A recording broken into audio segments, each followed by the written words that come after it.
Ready? All set.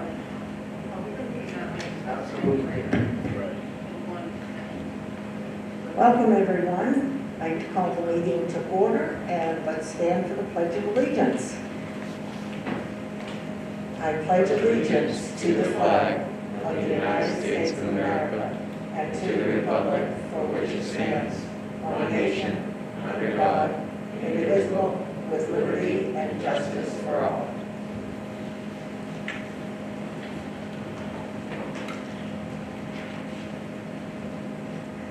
The only announcement I have, if anybody gets the Press Herald, this morning on the local page there was an article about school board recall effort underway in Kennebunk. And the part that I underlined was a group of Kennebunk residents have started the process to recall 2 school board members at Regional School Unit 21. Blaming them for the loss of several teachers, increases in human resources spending, and the absence of a school board curriculum committee.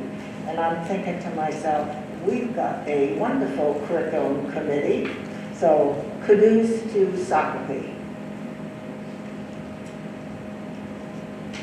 No hearing of delegations. We have a quorum? We do. Thank you. I'm looking for a motion to approve the minutes of November 3rd and November 17th, 2021 Board of Directors meeting. So moved.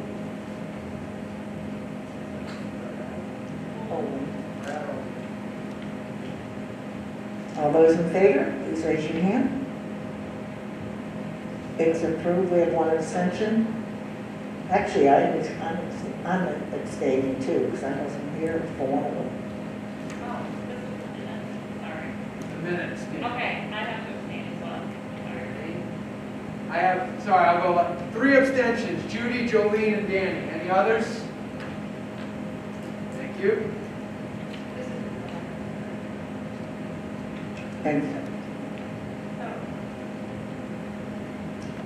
Second motion, I'm looking for consideration to approve the proposed agenda for the December 1st, 2021 Board of Directors meeting.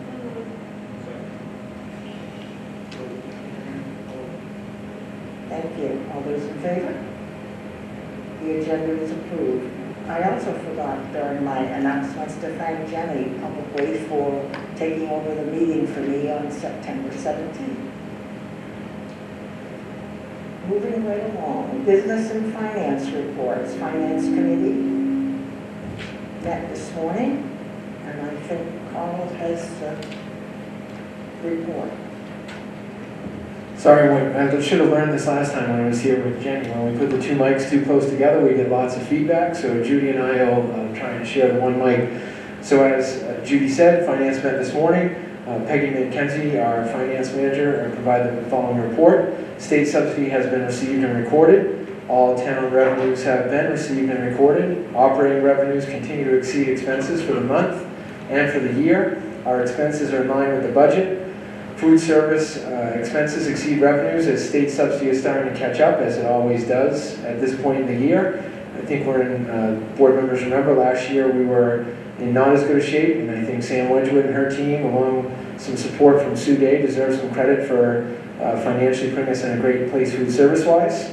Like I said, normal practice for food service to catch up as the year moves on, and adult ed revenues exceed expenses as well and are in line with the budget. It was another short and dull finance meeting the way we like. Thank you. The next facilities report, there was no meeting, and the next meeting will be January 5th at 10 a.m., a joint meeting of finance. Curriculum report, student report. We have a written one, and we're going to have a verbal one too.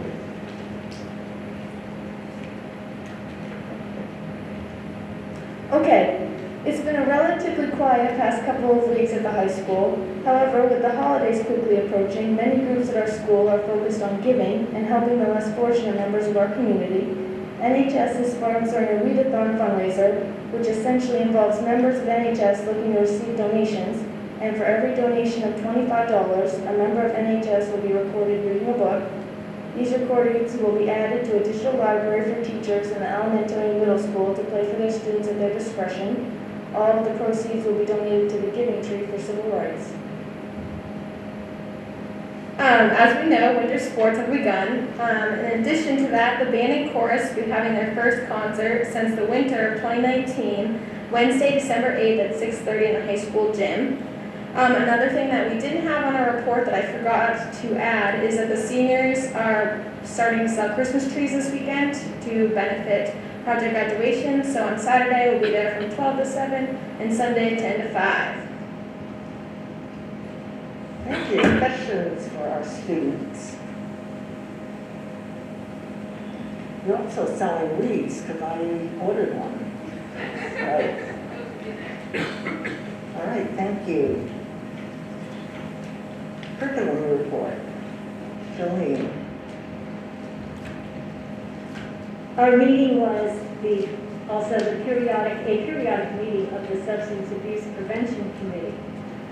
Suzanne Day showed a video presentation from the 3rd annual Governor Mills Opioid Response Summit that was held in July of 2021 on preventing substance use disorders by mitigating adverse childhood experiences, ACEs. Research shows that a relationship between substance abuse and ACEs is common. In fact, addictions and suicide attempts are strongly correlated with ACE scores. Moreover, the persistent stress of ACEs does neurological damage and reduces lifespan. The research found that healing relationships can buffer ACEs, as can positive experiences. A shift in culture is needed with a change in mindset. The opioid epidemic should be framed as a public health issue, with substance use disorder treated as an illness rather than a moral failure. A community-coordinated response to substance use disorder is needed. Some helpful programs in SAD 55 are BAR and RULER, student mentors from the high school working with middle school students, and an increase in after-school groups and clubs. Suzanne then reported that the Maine Integrated Health Youth Survey was administered to grades 7 through 12 in October. Results are hoped for in February. Nancy Perkins brought up pending legislation that allows students to carry and self-administer prescribed emergency medications such as EpiPens, inhalers, and insulin. The school board will need to review SAD 55 policies regarding students and the administration of their medicines. A COVID vaccine clinic will be held in coordination with the health center on November 19th, with 70 students signed up for the pediatric vaccine and 75 staff signed up for the booster. Thank you. And the policy committee chair has so noted about the addition to that policy. Facilities did not meet, and the next meeting will be January 5th at 10 as a joint meeting with finance. Skip over that. Lake Region did not meet. Next meeting is December 10th. Wellness Committee, we finally had our meeting on November 5th, and Alice and I were your school board reps. And so we're going to tag team. I'm going to take the first part of the report, and she will take the second part. So the Maine Integrated Youth Health Survey update. The high school conducted administration on October 21st and submitted 205 surveys. Determination made not to hold back Lake Region vocational students this year, which resulted in lower completion percentages. However, we will still be in the normal band for participation. The middle school also completed the survey in October with grades 5 through 8. Britt Wolf attempted to get info from the Maine Integrated Youth Health Coordinator at Maine CDC about the anticipated timeline for getting data from the survey, but she hasn't gotten back yet. Number 2, update on wellness curriculum. Michelle Dennison, she's, by the way, is a health teacher, reported that a determination was made last year to separate health and PE at the high school level in order to front load more essential health information to 9th and 10th graders, including units on drugs and alcohol and human sexuality reproduction. The 11th grade course is now strictly physical education. That course focuses primarily on lifetime physical fitness and activities, and also fitness planning and tracking. For example, weight training, cardiovascular fitness monitoring, tennis, frisbee golf, volleyball, etc. Number 3, update on MEA Benefits Trust Wellness Initiative.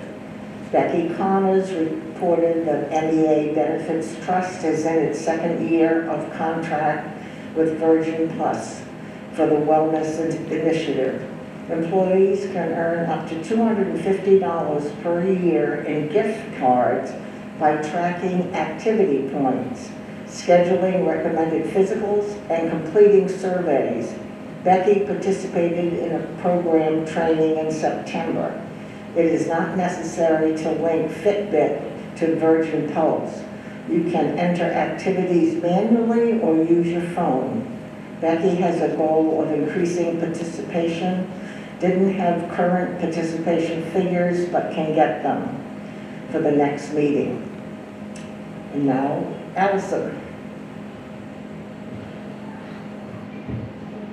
Wellness policy, JF. Britt Wolf read through the policy paragraph by paragraph, taking notes on discussion for priorities. We currently meet the policy requirements for stakeholder representation with some extras, yay us. Amy Vacchiano asked if Dina Call might be a good community representative to join the team because of her work with End 68 Hours of Hunger. Britt was called to ask her about availability at our meeting times. Priorities for this year. The following topics emerged in discussion as priorities for us to work on this year. Nutrition, school meal entrees, tastings, the importance of staff modeling healthy food choices, nutrition messaging. The idea was brought up for having a student art contest where students draw or photograph fruits and/or vegetables and put these works up in the cafeterias. Nutrition, a fruit cart at the high school seems to be very successful at the elementary and middle schools. Mental health, huge current issue for both staff and students as a result of COVID-related isolation, stress, and wearing down. People are sick of COVID and sometimes taking it out on each other. We need to make social, emotional health and self-care a priority. Physical health, integrating physical activity into the school day at each school. Some action items were, Britt will keep the team informed about 2021 MIYHS data as soon as we get it. Britt will call Dina Call to ask if she's interested and available to join the wellness team. Becky will contact MEA Benefits Trust to find out our current Virgin Pulse participation rates.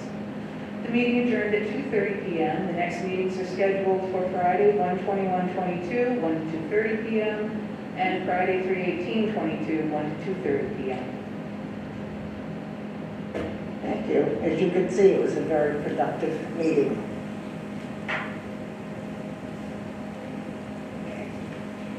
So, question? I don't have policy for the work that she does.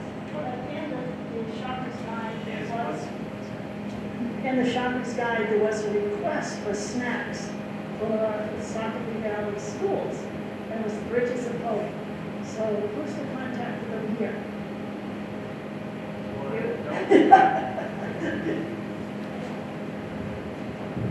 Your question was about the outside community that on their own published in the shopping guide to provide snacks to our students. Yes, they contacted us after that and asked if we would accept them. It was not something that we requested to have happen. I knew the right person to answer this. Any other questions? Moving right along. The policy committee report. The policies that we are going to do read on tonight were sent to you with the original agenda. They are JKAA, use of physical restraint and seclusion, and GBGB, workplace bullying. Were there any questions with that? The policies that had been changed were in red. Okay. So that is it, and our next meeting will be January 12th at 4 o'clock. I now would like a motion to consideration to approve the following policies as a first reading. Jolene? Brad? The first one is JKAA, use of physical restraint and seclusion. Is there, they both come together? And GBGB, workplace bullying. Any questions on those? All those in favor, please raise your hand. It's unanimous. Other action items. Okay.